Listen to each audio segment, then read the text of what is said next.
In the olden days, what you'd see on a movie set would look pretty much the same as what you'd see in the final film. But with modern technology giving us the capability of CGI, all you need is a green screen and a couple of props. And because of this, movie sets nowadays look completely different to what you see in the final movie.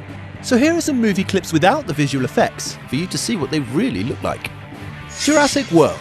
Of course, this movie heavily relies on CGI, as dinosaurs are extinct, and dressing an actor up in a dino suit looks, well, we all know what that looks like. So as a result, many of the scenes look entirely different to what's seen in the movie. In many scenes where a dinosaur would appear, actors had to imagine there was something there. And in other scenes involving raptors, for example, they had actors with these funny helmets and motion sensors on them for a point of reference. And as if creating pretty much all the dinosaurs with CGI wasn't enough CGI, even the scenery was enhanced with CGI, made to look even more amazing. Captain America: Civil War. This film used tons of green screens for locations that you would have thought you could get away without having to use it. Like the fight scene between Team Iron Man and Team Captain America that takes place in an airport. I mean, is an airport really something that has to be done with CGI? Apparently so.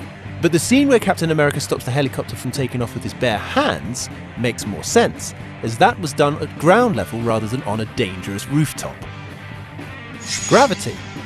This wasn't actually entirely filmed in front of green screens, but in front of TV screens, in order to get the right lighting on the actors' faces. But yes, the majority of the scenery is computer generated, as so are some of the props, as some of the controls you think they're interacting with aren't even there. I'm not sure if this is clever or just lazy.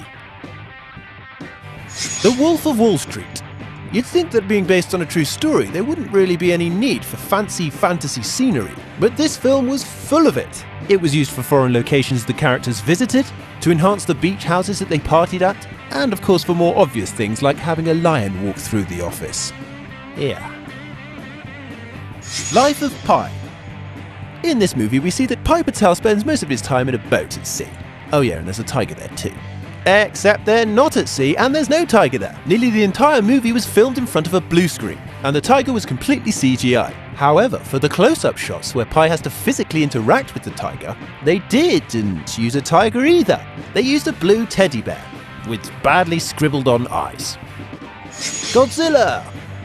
Of course, Godzilla was completely CGI, because using a guy in a suit doesn't really cut the mustard these days. But aside from the obvious CGI, there is some CGI that might actually surprise you. For example, when the army's on the coast trying to attack the monsters, there's nothing there. Just green screens and a fence and some soldiers. Batman vs Superman in Dawn of Justice. Most of the Gotham City scenery was done with CGI, and being a fictional city, this was to be expected. But what's surprising is that they used CGI for Batman's powered armor, in order for the actors to be able to move around more freely. And for a huge chunk of the fight, it wasn't even Ben Affleck fighting. It was just a stuntman. Huh. What did you think of these scenes? Did they look completely different? Let us know in the comments below.